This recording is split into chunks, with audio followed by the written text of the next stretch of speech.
Hello and welcome to the first episode of Cigars at the Castle. My name is Mufassa and I am here with the king of the castle, owner of Castle Cigars, Rick. Rick, how are we doing? Very good, Mustafa. I'm very excited about this first podcast. Yeah. We're going to have a great time here. I think we're going to let these people know a lot about you, a lot about what you're doing here, and also, provide a lot of information to people who are looking for it. Yeah, absolutely. This was a great idea you came up with. Yeah. So, we always like to make things happen here. Right. Always trying to make sure people are having fun. Right. And moving forward. Yeah. Let's let the people know a little bit about you. Like, why are people listening here? What are they going to know about you? What are they going to learn about you? Well, I think that, I've been in business for about 30 years as a jeweler, actually. And as time went on, I entered this cigar world. Okay. And I ventured into it about 7 years ago, and I just saw something great. As time went on, I met the greatest people. The networking was just incredible. The loyalty, like when you first came in. Yeah. You came in, you didn't know me. Right. You didn't know anything about me. We Right. sat down, we shared a cigar together, right? That's right. And we got to know each other, and the next thing we know, 2 weeks later, we're doing a podcast. Yeah. I mean, it doesn't get better than that. And we had discussed a little bit about, the age difference between us. Yeah. And how we're going to learn from each other. Right. And that just excited me to no end. And I think that people need to know that. Yeah, absolutely. Let me back up a little bit how this really came about. A buddy of mine asked me, said, "Hey, Rick, do you think you can come over and help me paint? Because I'm a pretty good painter. I'm not coming to your house to paint or anything, but just." So I said, "Yeah, I'll come over and help you paint for sure." So I go over and I help him paint. We got about halfway through the painting job, and then all of a sudden I went, "Boy, I could go for a cigar." I mean, it just hit me like that. So then he goes, "Oh, hold on, I think I got some." So he comes out with this little box. I know nothing about cigars. Comes out with this little box, and he opens it up, and it's all dried out, and so on and so forth, and he goes, "These are no good." And I said, "Well, I think there's a place around here. Let's go pick up a couple." Well, from there, that was the end of that. Yeah. I smoked thousands of these things, and as time went on, that's when I knew something great was going to happen. It was some years. And then I had talked about it a little bit, and we bounced it off around, and all of a sudden I met this lady, Angela, through some friends, and I could just tell that she loved cigars. You could tell when someone's really all in with cigars. Right. So we were sitting around one night, and she said, "Well, why don't we just open something up?" And I said, "Hey, that sounds great." Yeah. I said, "Now, I've been in business for a long time. I got one question for you. Are you all in? Are you all in?" She goes, "I'm all in." And that's all I needed to hear. Because when you're in business, you have to be all in. You can't just say, "Oh, I'm going to open a business and I'm going to be a millionaire."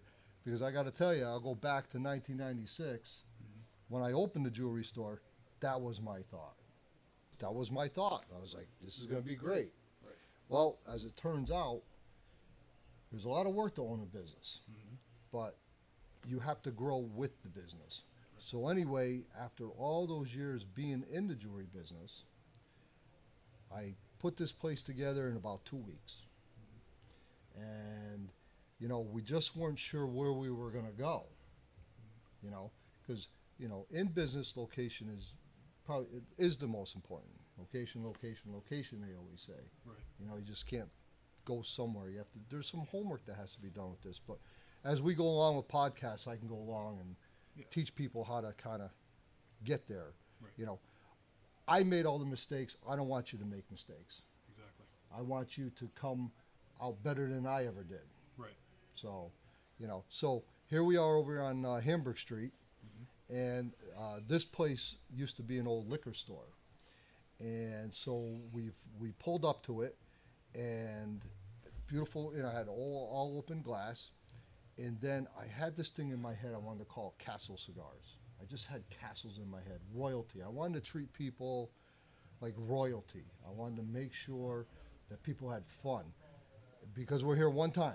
Right. And I just wanted to make sure when you came in here, you were going to have the best of the best. So what I did was I implemented ping pong. I got dartboards. We do cornhole here. Yeah. I mean, and obviously cigars. Right. It's the greatest. You know, Yes. it brought us together. It's just a great place to come in to meet people. It's safe. Yes. You know, because a lot of people, like we talk, Mm-hmm. there's not a lot of places where you can go nowadays. Right. Where it takes from here is you always have to have a little bit of plan to keep things going. Mm-hmm. But the people here, I'll tell you, are just great. And when you do come in, I always have a little surprise for you. You know, but I'm not going to let that out right now. A lot of people who know me and what I've done, how I do it, it's just hilarious.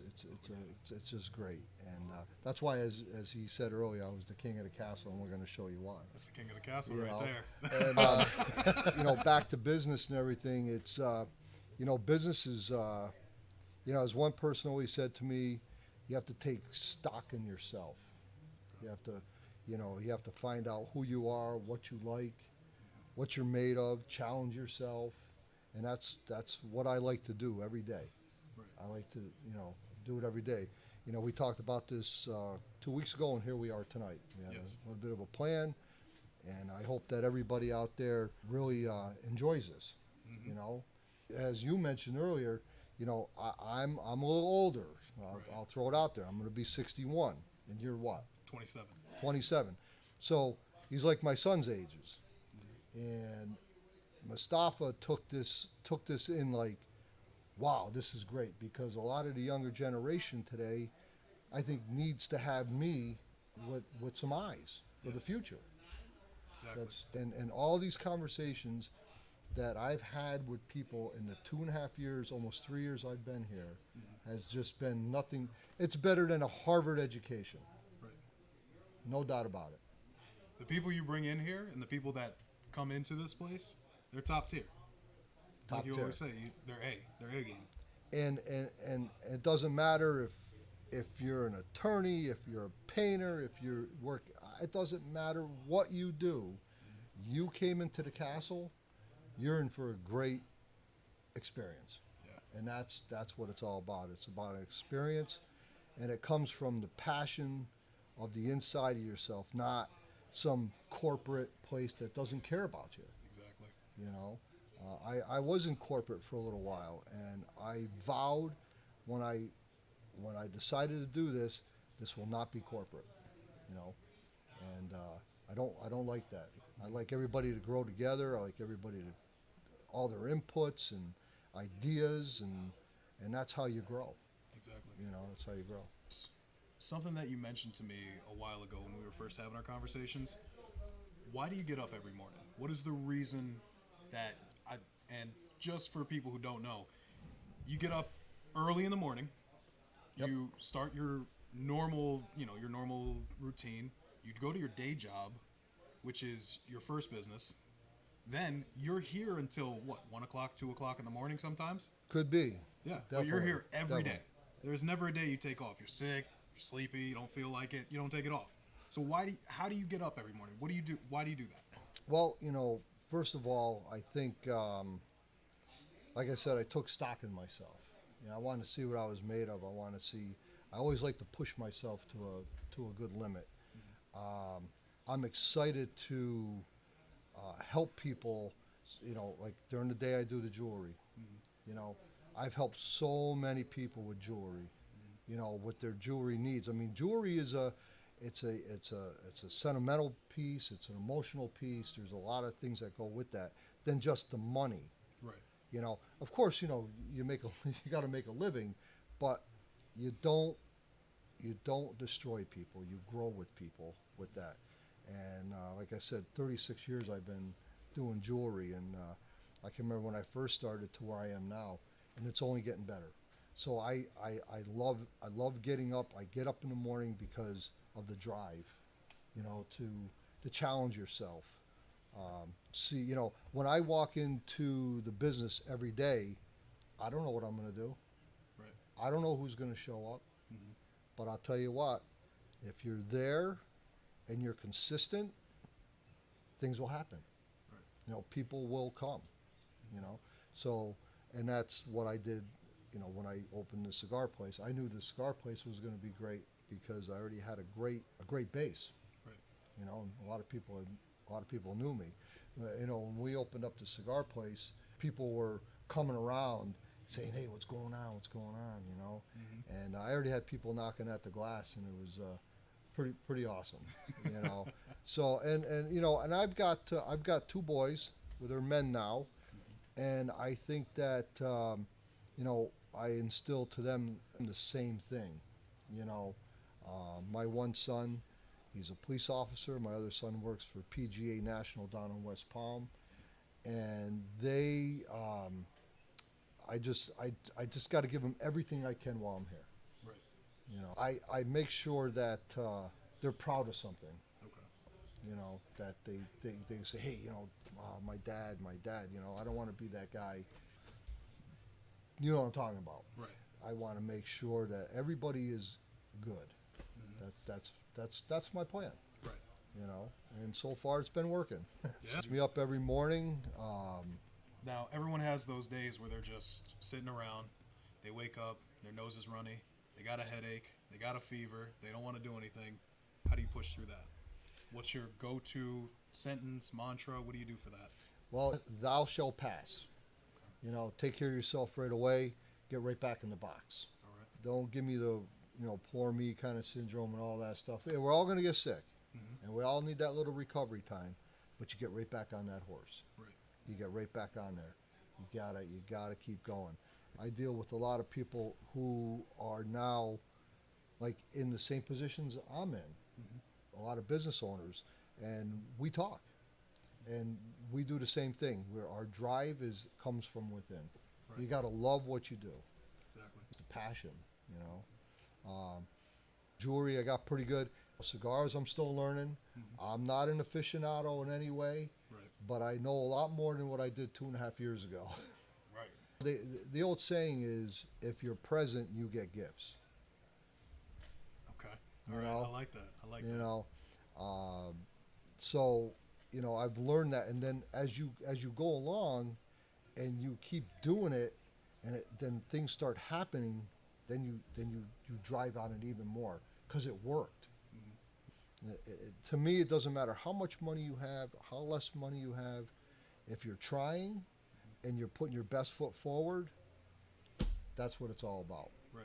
The rest will follow. Younger generation, don't give up. Mm-hmm. Don't give up. You go to college, you can do a lot of different things. It's like I told my two boys. I said, "You're going to find a career. You just don't know what it is yet till you get there. So just stay good, be honest with people, take care of people, and the rest will kind of follow." And that's exactly what happened to them. Right. So same with you. Mm-hmm. Right, here we are. Yeah. Right, we talked about a little podcast. Mm-hmm. Boom, here we are. Here we are. You're challenging yourself. Yes. And that's what it's all about. Mm-hmm. So if you decide something you like, it might not hit you till you're in your 30s or 40s or 50s. Right. I know some people search their whole lives and don't. Mm-hmm. But being in business, like you were saying earlier, I get up, I'm there all day, I'm here till 12 or 1 in the morning, depending, Mm-hmm. because I love it. Yeah. I mean the adrenaline. Yeah. Call it adrenaline. Right. But you know what it is? The people keep that adrenaline in me. Right. No, and I see it in You you know. when you show up here. When you walk in the building, it's not, I walk in, I go sit in my office for 4 or 5 hours, and then I clock out, and that's it. Because that's not you. That's not how you run things. No. You're personable. The second you walked in the building, you go in a row to every single person. Hey, how you doing? How's your day going? Hey, I know you. How's everything going with the family? How are the kids? This and that. Go to the next person. Go to the next person. Go to the next person. And then maybe an hour or two will go by, and you finally sit down. You light your cigar. You're still walking around talking. Or if it's summertime, you're out there playing cornhole. So that is only a couple months away. So and you'll see us outside, and it's a riot. We get a lot of people, they honk the horns as they go by and stuff, and we just say, "Come on in." This is open. And they go, and a lot of people go, "I was gonna," and that's the thing, just do it. Right. Just do it. Right. Just go do it. Win or lose, it don't matter. Right. We just want to have fun. Yes. Yes. And that's what the castle's all about. And as we grow, I have plans. Okay. But in business, one of the other sayings is you got to crawl before you walk before you run before you sprint before you rocket. So those are all phases and stages. And if you don't go through them all, you'll never understand how you got to rocket. Mm-hmm. Right. In business, you're going to make mistakes. Mm-hmm. But when I opened this place, I was able to minimize from what I learned from all those years. Right. And that's where I think that people can really benefit, not making the mistakes that I made early on. And I think that, our first podcast, just to meet us, see what we're doing. Yeah. And we have a lot of great episodes that are going to be coming up. And hopefully eventually what we want to do is we want you to call in. Yeah. We want you to call in and ask questions. Because if you don't ask a question, you don't know the answer. Right. It's that simple. I was very stubborn early on in my life, and so I took a zigzag road and up and back and around, but then you finally get to a place and you realize that that's all you have to do. Just ask the questions. Just ask questions. Don't be afraid. Don't be afraid to ask. Mm-hmm. Hey everyone, editor and co-host Mufassa here. I just wanted to say thank you all so much for tuning into the first episode of the Cigars at the Castle podcast. We've been excited to release this episode for weeks, and it's been extremely difficult keeping this under wraps. There were some major audio bugs that needed to be fixed, but we got a majority of them. There will be some highs and lows here and there for the next couple of weeks. Now this recording was done at the end of January 2023 and was about 2 hours long. So we chopped it up into 5 episodes to make it much easier for you guys to consume. Any and all feedback is welcome. Please like, share, and subscribe to the channel if you haven't already. And if you have any questions at all, comment below, or if you wanted to stay anonymous, send an email or a DM to me. Just put in the email or the DM that you'd like to stay anonymous for that question, okay? We're going to answer all of these in the next live recording that we do in March, so we want to gather as many questions as we can before then. Also, feel free to stop into Castle Cigars in Schenectady, New York. Rick will be there every day between 7 p.m. and closing. Let him know that you found out about him from the podcast. He'd love to talk with everyone in person. Like I said, Rick is a very personable person. He loves to speak to everyone. He wants to give the information that he's gotten for so long. And like Rick said, there are 3 steps. Find something you're passionate about, ask the questions, and be all in. Thanks for listening. We'll see you next week.